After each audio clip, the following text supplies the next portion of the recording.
Welcome back, everyone, to K&A Football. This week, we just wrapped up Week 9, which means we are, if I'm not mistaken, officially... wait, did we finish Week 9 or Week 10? I think it's Week 9. Just finished up Week 9, which means we are officially halfway through the season, which is kind of crazy. But that means that the trade deadline happened yesterday. So there are no more trades for the rest of the season. The teams are absolutely locked for the rest of the year unless they pick up people in free agency. It means that the playoff picture is heating up. Teams that are on top need to figure out how to stay there. Teams that are in the hunt need to figure out how to get in. And teams on the bottom need to decide if they want to tank. And if they tank, they need to make sure that they do it ethically so the NFL does not fine them. So we got a lot of games to break down for you. I'm really excited for it. This is K&A Football.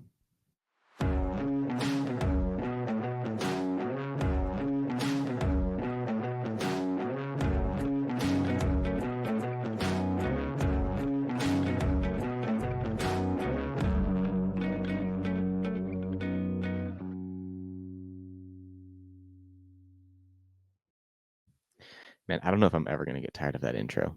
That is a peak intro right there. It was pretty fun to make. I'm glad. So for those of you that haven't noticed yet, whether by video or audio, this is not Caden sitting next to me today, which is a little weird. It's a little weird to not have Caden sitting here, but that's okay. Today we have Debbie. I don't know. Yes, sir. I don't know. Debbie, are you planning on being here the whole time with me? I'll pop in and out, probably. You'll probably hear me laugh in the background. That's probably fair. K-Sum commented and said, "Ain't no way Debbie taking my spot." Well, K-Sum, which is Caden, in case you guys don't know. Surprise. K-Sum is sick today. So, Debbie, do you know with what? I actually don't even know what he's I sick think with. he reported to have a fever. Whether that remains to be seen if that's true or not, or whether some faking an injury of some sort. Who knows? Yeah, I mean, we obviously, like, on our injury report, we have him listed as illness. But, I mean, there are some contract disputes happening with Caden right now. So, I mean, it could be that he actually is sick. We don't want to assume the worst here. Wish him a speedy recovery if he is.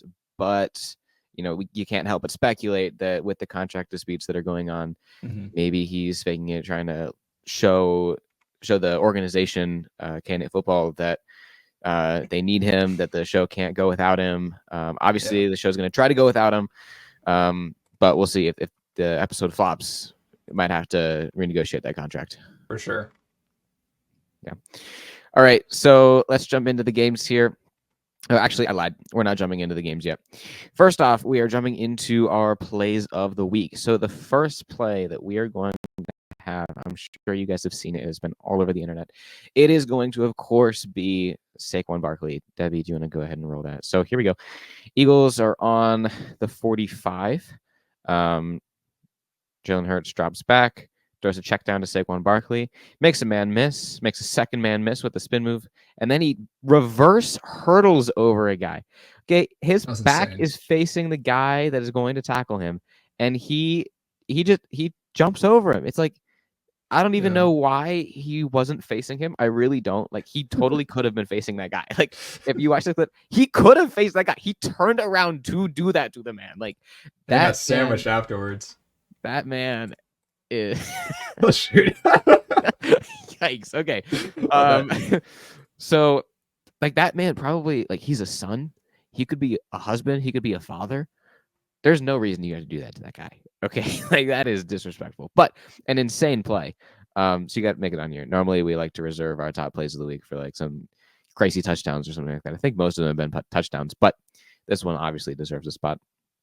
Our second top play of the week is going to come from the same game. It is going to be one of the craziest touchdown catches I've ever seen. So this time the Eagles are on the 25-yard line. So we can roll that. So Jalen Hurts is in shotgun.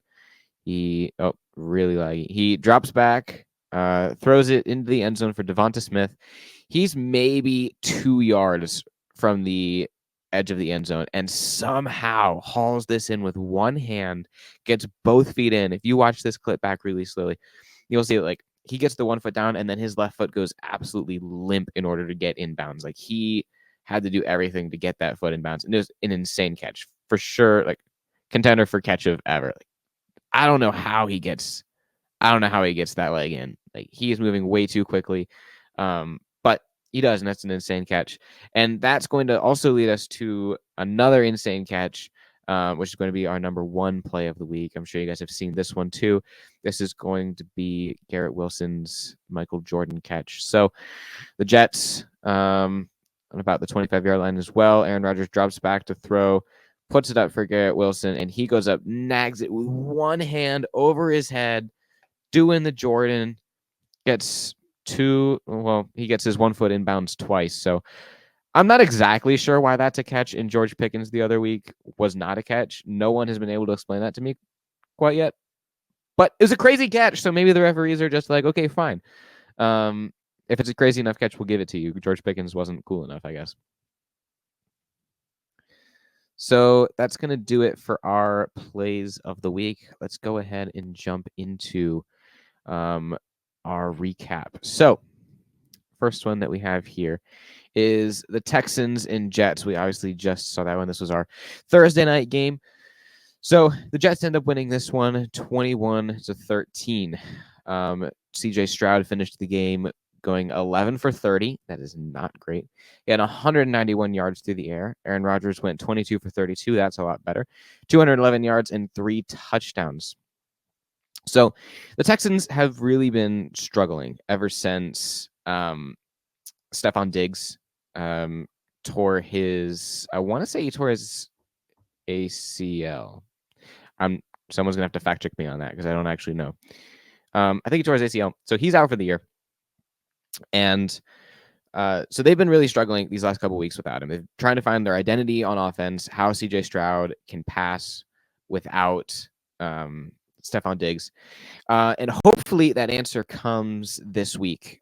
Nico Collins is able to return this week. His window opens. So if he is healthy enough and if he is fit enough, he was dealing with a hamstring injury. So if he's able to play, that would obviously help them dramatically. He was a key part of the offense last year. So if he's able to return, that'll for sure help the Texans in their quest. And as for the Jets, they needed this win desperately. They've been on a downward slide.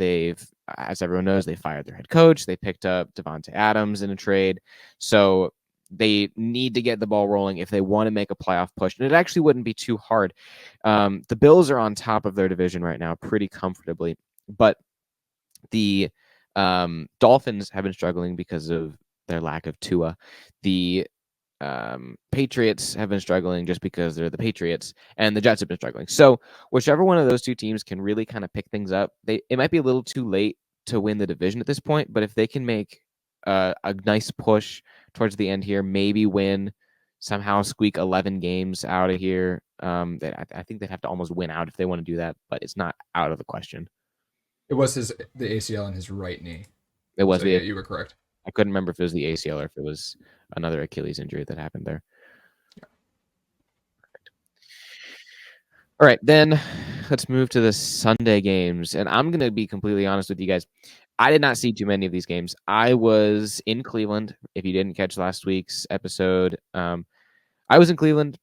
I was watching the Browns-Chargers game. It was a great time. I'll tell you guys all about that once we get there. But so I didn't see too many of these. So I'm operating on like what I saw, the research that I was able to gather. So if I missed something that's very, very important, I'm very sorry. So first up, we have the Saints and Panthers divisional game. This is a huge, huge rivalry game. If Caden was here, he would tell us all about it. I'm sure that he'd have a lot to say about this, and I'm sure he'd be super, super hyped because the Panthers won. The Panthers won 23-22 against the Saints. Derek Carr went 18 for 31. That's not great. He had 236 yards, though. That's good. He had a touchdown. Bryce Young went 16 for 26, 171 yards, a touchdown and interception. So not a great day for Bryce Young by any means, but they got the win, and that is what matters when it comes down to it. this loss for the Saints led to a lot. First off, earlier in the game, Derek Carr threw an absolute hospital pass to Chris Olave. Like, the ball was high. He was leading him into an oncoming safety. So Chris Olave did not see the safety coming. He goes up to make the catch, and the safety absolutely levels him. Like, he was out. He was on the turf, not moving. It was bad. Flags come flying in. Chris Olave leaves the game, obviously. Michael Thomas takes to Twitter. Michael Thomas used to be on the Saints. He is no longer on any team in the NFL right now after receiving one of those hospital passes from Derek Carr. And then that put him on injured reserve. It didn't end up finishing the year and then got cut. So obviously that's not great. Wish speedy recovery to Chris Olave. And yeah, so that game, good on the Panthers for winning. But that also led to the firing of Dennis Allen. So another head coach falls.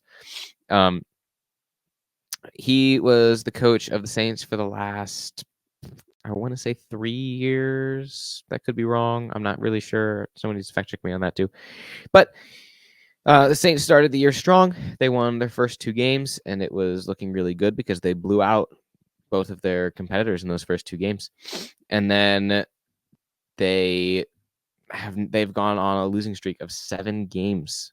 So that is not great at all. Sorry, Dennis Allen, your job was cost. All right. So then the next game. Hey, Austin, real quick. We have Caden actually calling in to talk about the Panthers game. Oh, So he'll perfect. just give you a little monologue real quick, and then we'll head back to the normal program. All right, let's do it. All right, here he is.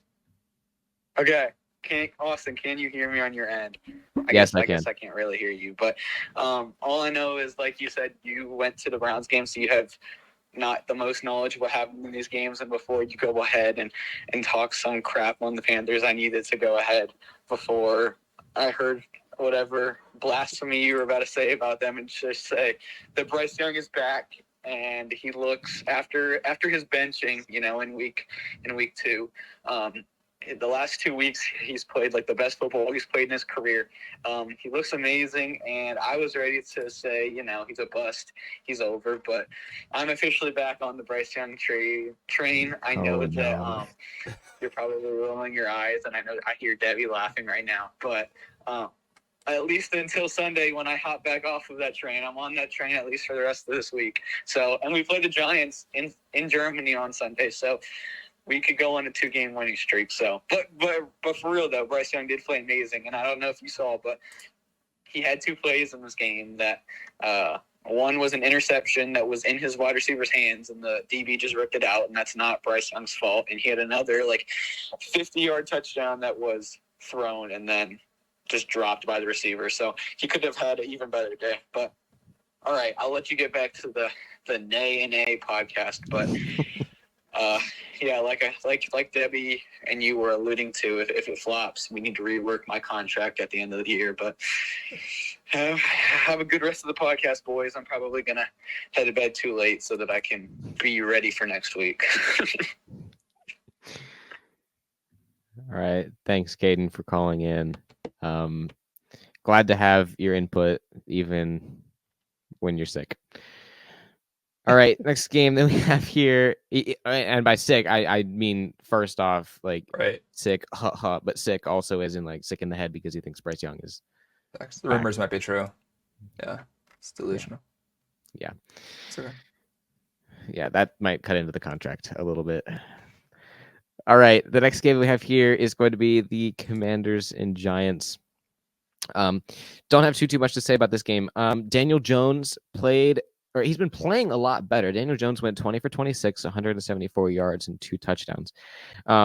So the Commanders, if I didn't mention it already, they ended up winning this game 27-22. Daniel Jones looking a lot better than he did at the beginning of the year, which is good. Main storyline that I have for you guys here is that the Commanders are still on top of the NFC East. So that's huge for them. Obviously, rookie Jaden Daniels doing his part to lead this team. So the Cowboys have been struggling. The Eagles are mediocre at best right now. And then obviously the Giants in their division too, and they're not going to do too much. So the Commanders are in a similar situation in the NFC East as the Bills are in the AFC East, where they're on top very comfortably at the moment. They just need to kind of hang on to that at the back half of the season as the mediocre and bad teams in their division try to need to play catch up. So we'll see what happens. Wishing the Commanders the best of luck as their season continues. Speaking of the Dolphins and the Bills, actually, we had the Dolphins and Bills playing each other. Dolphins ended up losing 27-30. Tua went 25 for 28, 231 yards and 2 touchdowns. Josh Allen went 25 for 39, 235, 3 touchdowns and interception. Like I said, the Bills are on top. And something that I noticed, which is insane to me at least, is that I don't know when this happened. I really, really don't. They say that it happened this year. But when I was looking at the receivers for the Dolphins, like, who Tua got the ball to, who had receptions, whatever, Odell Beckham Jr. is playing for the Dolphins. Since when? I don't know when that happened. Last I checked, he was, I don't know who he played for last. The Rams? I think the Rams is the last team he played for. And now he's on the Dolphins. So I don't know when that happened. I don't know why I haven't seen his name before. I think I saw that maybe he was injured earlier and now he's playing. But that was a little crazy. So whatever. Just a little side note there. There's a post from the Miami Dolphins on X on May 8th saying that they got OBJ. So, well, I guess they got him a long time ago, and I just haven't noticed. No one talked about it. Yeah. The thing no one wants to talk about, I guess. He was signed to a 1-year deal worth up to $8.25 million. Okay. According to the I mean, NFL. that's good money for a guy his age. That, well, good for him, I guess. I don't know. His career's kind of been in the dumpster the last couple of years, but good for him. All right. Next game is going to be the Chargers and Browns. Oh, boy, do I have a lot to tell you guys about this. So first off, Chargers win 27-10. Yay, Chargers. First off, this is my first professional game. I've been to college games before, but I've never been to a professional game. So very excited to go watch the Browns play. So first off, atmosphere is phenomenal. As I would anticipate, everyone is hyped. I think they were more hyped to see our defense on the field than they were our offense, because they knew that our offense was going to be not the best in the world, but our defense really, really good. So, everyone goes crazy when Myles Garrett does anything. Everyone goes crazy on third downs. You know how it is. It's a great time. Fantastic all around. It was like the Military Appreciation Day, so that was super cool. We got the flyovers. We got the military bands playing at halftime. It's a good time. Okay. Then the Chargers start pulling away. And this is where the story takes a turn. Because, first off, that takes a really big hit to the atmosphere. Not as many fans. People don't go crazy on third down anymore, because when you're down by this much, it doesn't really matter anymore. But that is the golden ticket right there. Because let me tell you, when people start leaving and you stay, that means that there's no traffic getting out of there. We walked to my car and left. There was virtually no traffic. We just got straight out of there. It was absolutely gorgeous. Now, to comment on the actual parts of the game, famous Jameis had himself a historic day. He threw his 100th, 101st, and 102nd career interceptions all in a day. I know. It is absolutely historic. Everyone was like, is this going to be the day Jameis breaks 100 interceptions? Is it going to happen? Turns out it was a real treat. Not only did he get 100, but 101 and 102. So shout out to him for always putting up 3 of something, whether it's going to be touchdowns, interceptions, or a combination of the two. He actually put up He did have 1 touchdown, so there was that. But that's that for that game. Great game to go to. If you ever have the chance to go to a Cleveland Browns game, highly recommend it before they move stadiums. It's a good time. All right. Next game I got here is the Patriots and Titans. Somehow, the Titans wound up winning this game 20-17. Drake May went 29 for 41, and he had 95 yards rushing. So he led the team rushing. Mason Rudolph went 20 for 33. So not the worst day for him. They ended up getting the win. So shout out to them. I don't have too much else to say about this game other than the Titans won. So good for them. Next game is the Cowboys and Falcons. So the Cowboys ended up losing this one 21-27. And Kirk Cousins threw for 3 touchdowns in this game. They rushed for another one. So huge day for the Falcons. They obviously got the win. But the big storyline coming out of this game is that not only did the Cowboys lose, which is obviously always big, but Dak Prescott got hurt in this game. So he left this game early. Cooper Rush had to finish. He performed well enough. But that's big. So after the game, they're looking at Dak. All right, what's he got? What's going on here? So turns out he did tear his hamstring. I don't know how much. It was only confirmed that he tore his hamstring maybe an hour ago.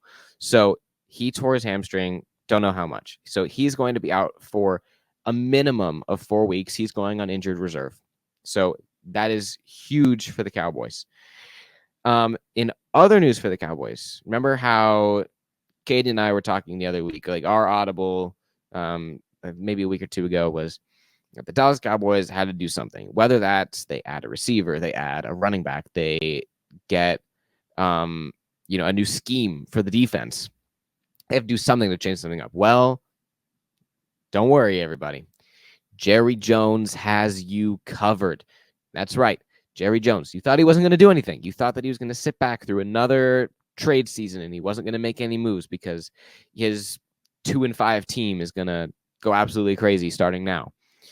Well, don't you fret. Don't you fret. He made a big blockbuster trade. He traded away a 4th-round pick, okay, for a 4th-string wide receiver from Carolina. He has 12 whole receptions this season, and he only has 2 games in his entire career with more than 4 receptions.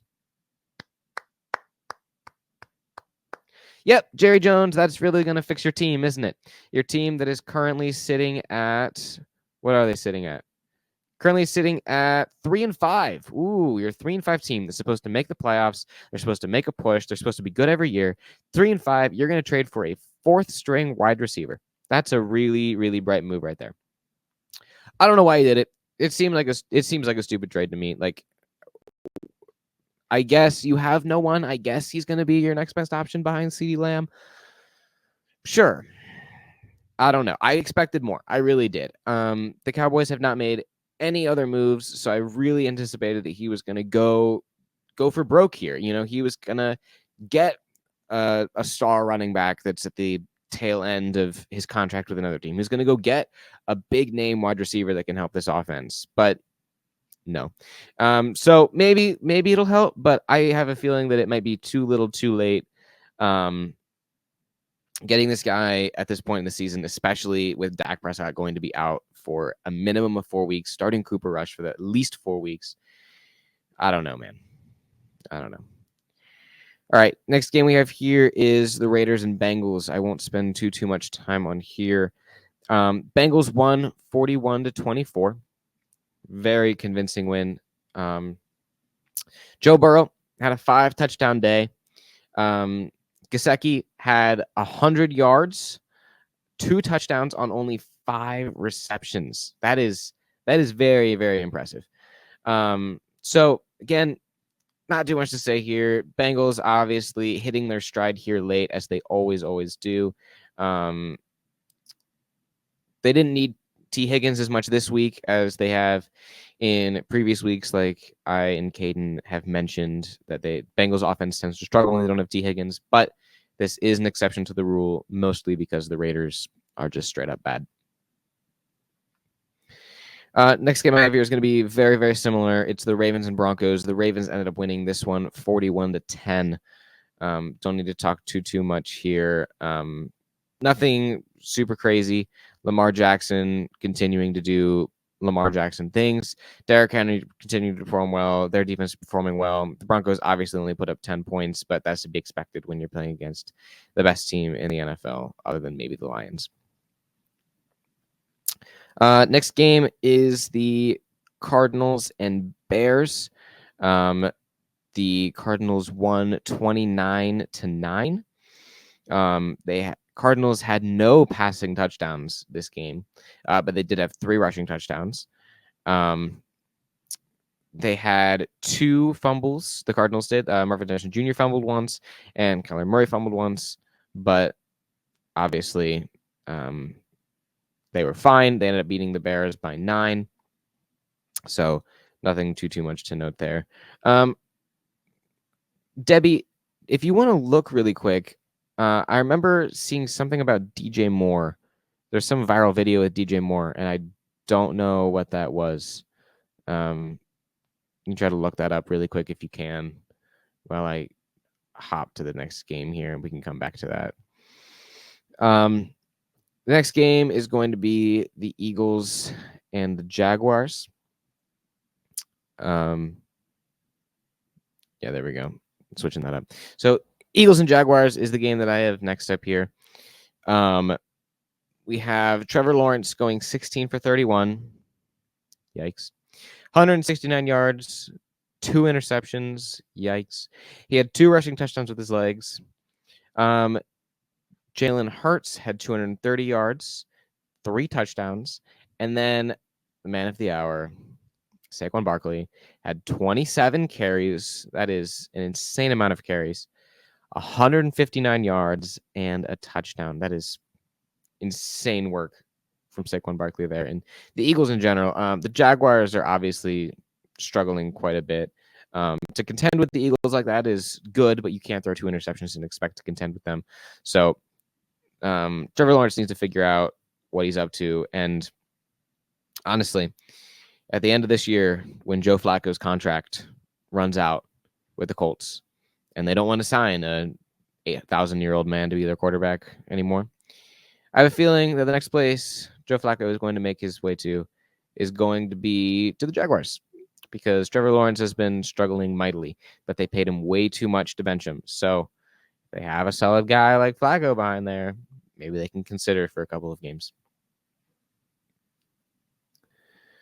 All right, next game here is going to be the Rams and Seahawks. The Rams ended up winning this one 26. Yeah. Was it like news about an injury? No, it was like something where he just like walked off the field or something weird like that. Oh yeah, okay. This is from NFL Buzz on X. Looks to be pretty reputable. Says DJ Moore says he tweaked ankle in viral video of wide receiver walking off field mid play. No. I'll try to find the video if you need it, but it seems like he either made an excuse or just left the field mid play. Okay. Well, if I were him, I'd leave the field too if your team's only scoring 9 points on offense, no touchdowns. Fair enough. But yeah. Okay, well, that's that then. Like I saw something about DJ Moore walking off field mid play, but I completely forgot about it until I was talking about the game. I meant to go look at it. So thanks for looking that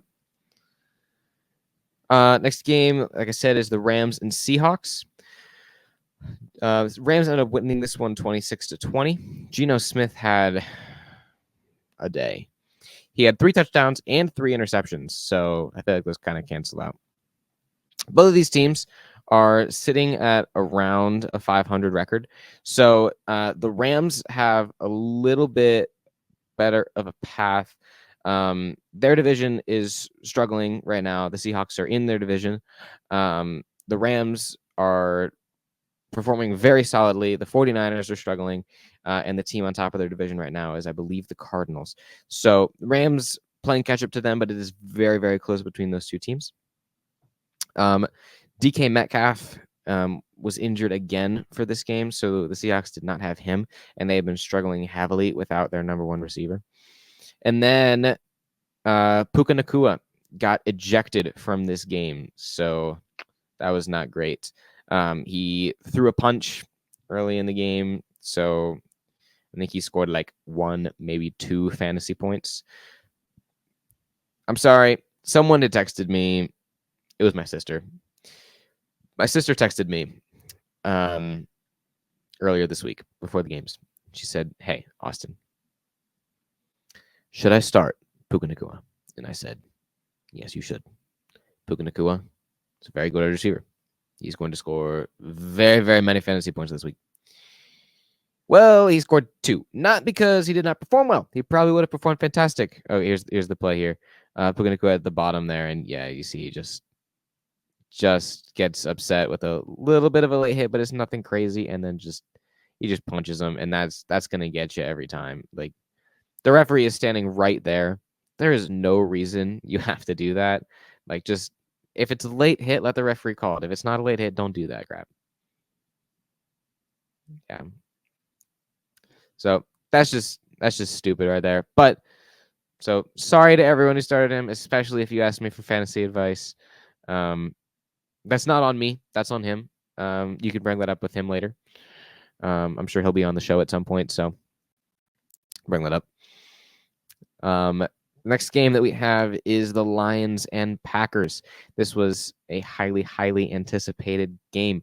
The Lions end up winning this one 24-14. They are hitting their stride. Not that they haven't been in their stride, but they're hitting it. They are on top of the NFC North. Right behind them are it's either the Vikings or the Packers, and I don't remember which one of them is right behind. So that's super big for them. They have worked very, very hard to get to this point. Last year, they made it to the playoffs, and they are just one game away from the Super Bowl, I believe, if I'm remembering that correctly. So this year, very convincing for them, and major point to their season was the loss of Aiden Hutchinson. He broke his leg, so that was a very, very glaring hole on the defensive line. So they went ahead and they traded for Zadarius Smith from the Cleveland Browns. I'm sorry to see Zadarius Smith go. I think he's a really great compliment to Myles Garrett on that defensive line. But I wish him the best of success in Detroit. Yeah, it's the Vikings and then the Packers. Yeah. No, the Lions and Packers, you mean? Oh, wait, Lions, Vikings, Packers. I see what Bears, you mean. I see what you mean. Okay. Thank you. I couldn't remember which one of those guys were on top, but that would make sense. All right, next game here. Almost to the end here, guys, and I'm kind of flying through these because I don't have Caden, so maybe we can put that in, like, reasons why Caden should get a better contract.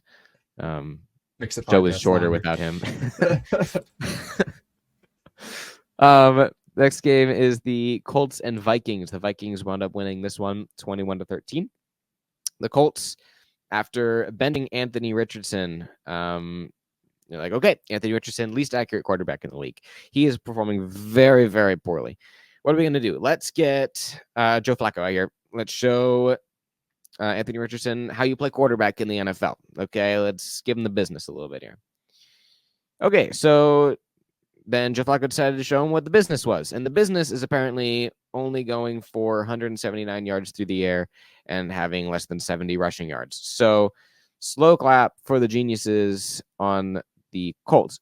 In their defense, the Vikings defense has been scary the entire year. So hopefully that's part of it. Hopefully next week the Colts come out and they're like, okay, fluke week, back on track. And they're able to get things done. But this week was not their week.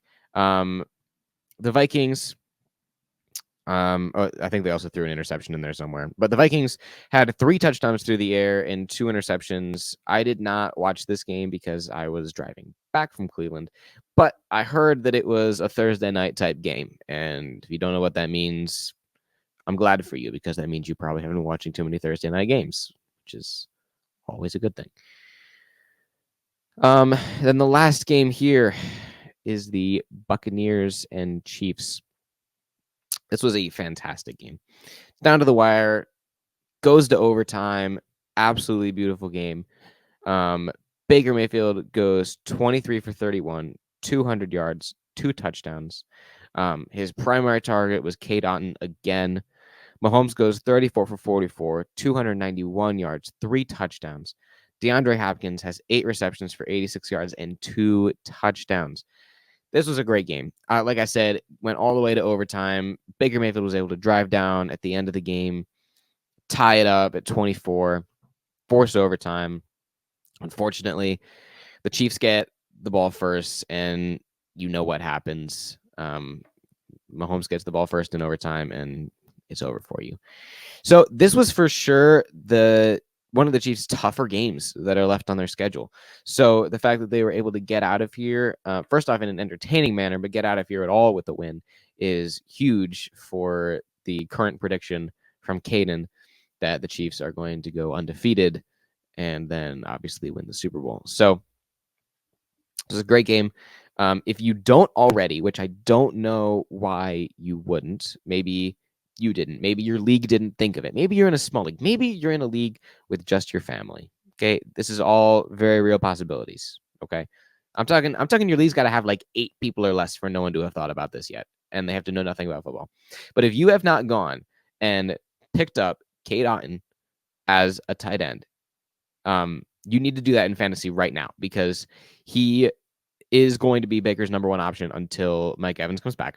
And then number 2, if you haven't gone and picked up DeAndre Hopkins in your fantasy league, you need to also go do that right now. I don't care who you have to cut. There is someone on your team that is not performing well, is injured for the rest of the season. For some reason, you haven't cut them from your team yet. Maybe you drafted 2 quarterbacks in case one gets hurt for some reason, and the one's bye week has already passed. Cut someone. Get DeAndre Hopkins. Get Cade Otton. They are going to pay dividends later. This is DeAndre Hopkins' first game with the Chiefs, and he has 2 touchdowns, 81 yards through the air. It's absolute necessity to get that.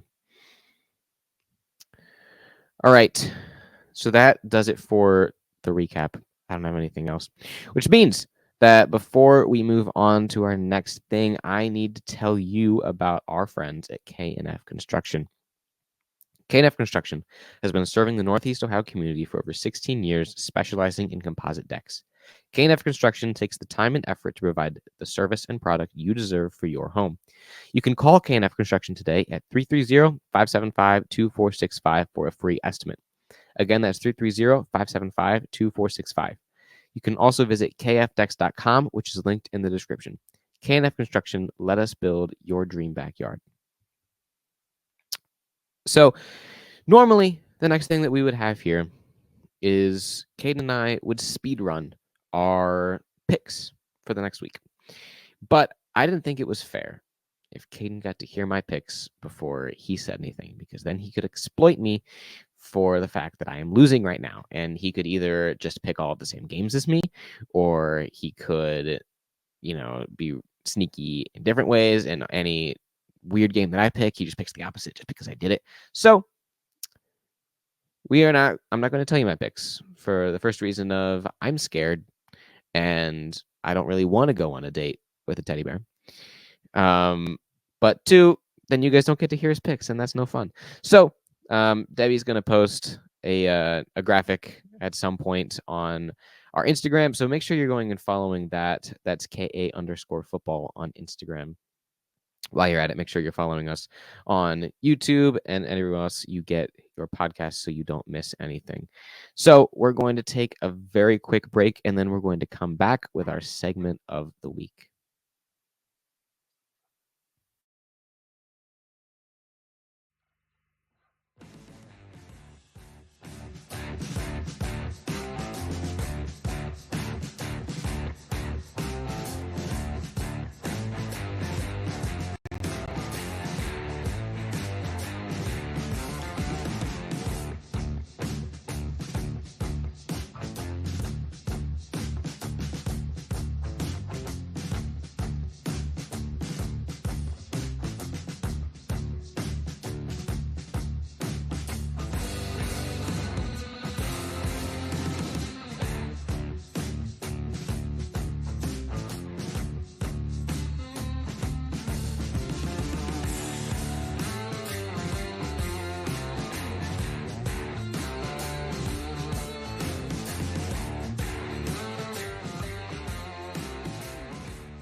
All right, everyone, welcome back.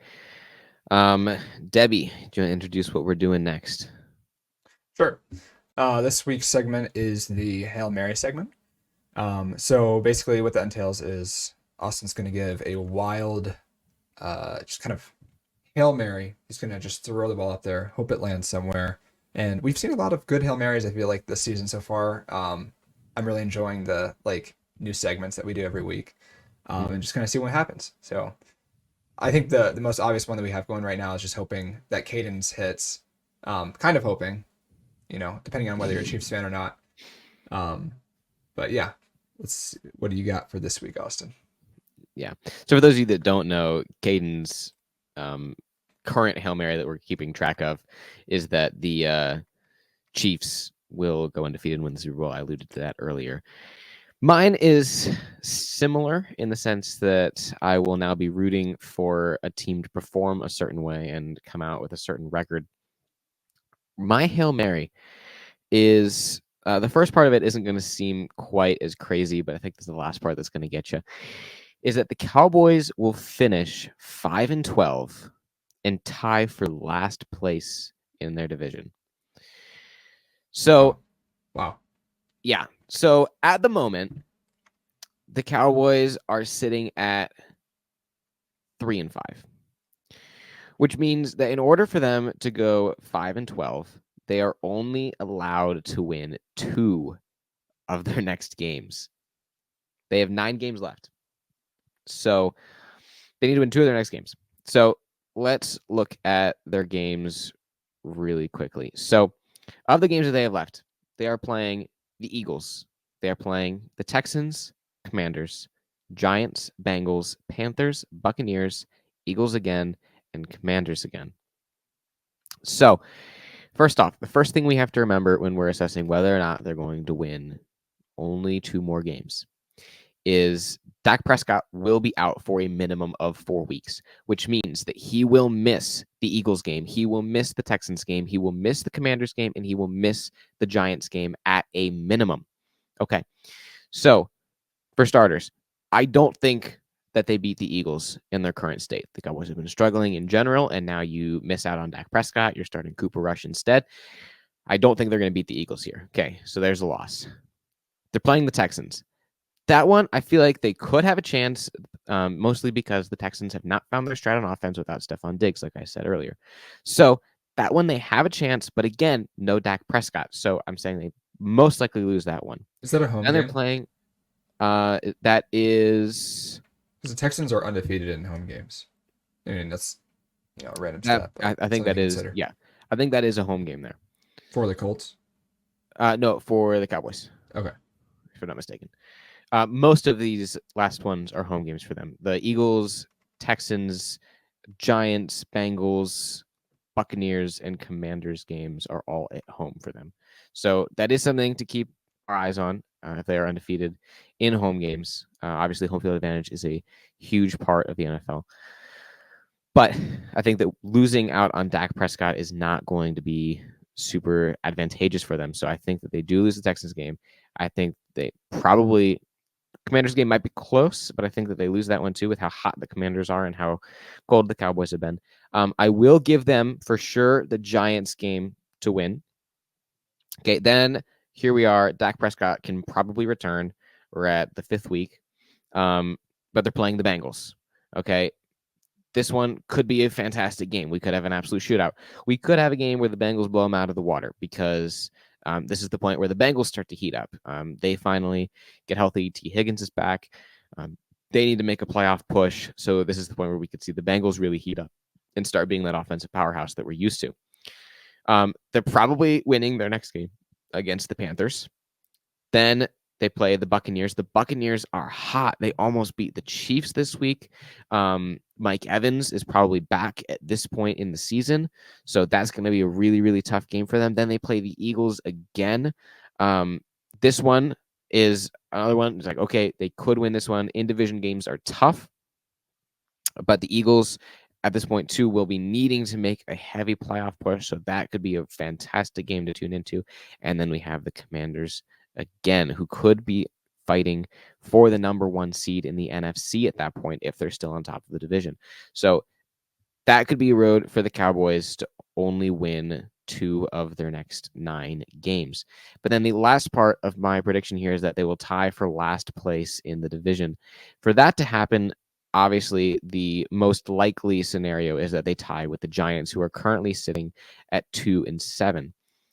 The Giants' next game, so the Giants would need to win 5 of their next games in order to tie with the Cowboys in last. The Giants' next games look like the Buccaneers, the Cowboys, the Saints, the Ravens, the Falcons, the Colts, and the Eagles. They only need to win 3. Out of those 3 games, their most likely wins come from playing the Saints, come from playing the Colts, and then they just need one other game, and they play in division games at that point. So they play the Eagles, and then they play the Cowboys in there. So in division games are always really, really tough. You play those teams twice a year, every year. You know them very, very well.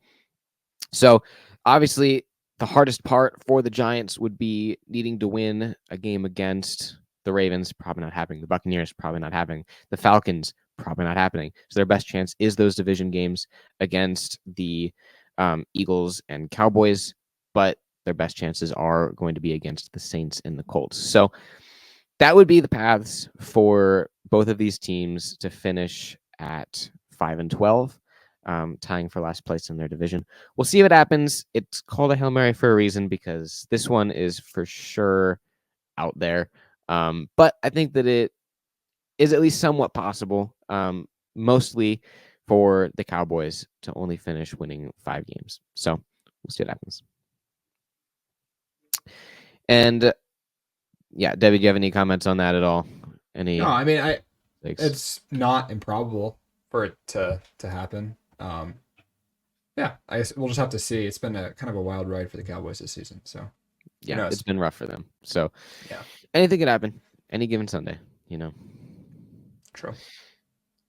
All right. Well, that is going to do it for this episode. Hope you guys enjoyed watching me and Debbie. It's a really great time. We wish Caden a speedy recovery.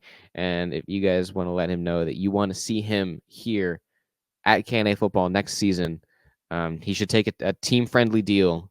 Because they need to pay me at some point. They need to pay Debbie at some point. Right. And we need to pay for equipment at some point. So he needs to take a team-friendly deal. Honestly, Caden should probably pay us if we're being honest here. But that's neither here nor there. We can deal with that another time. Thank you guys so much for watching. We will see you next week as we recap week 10.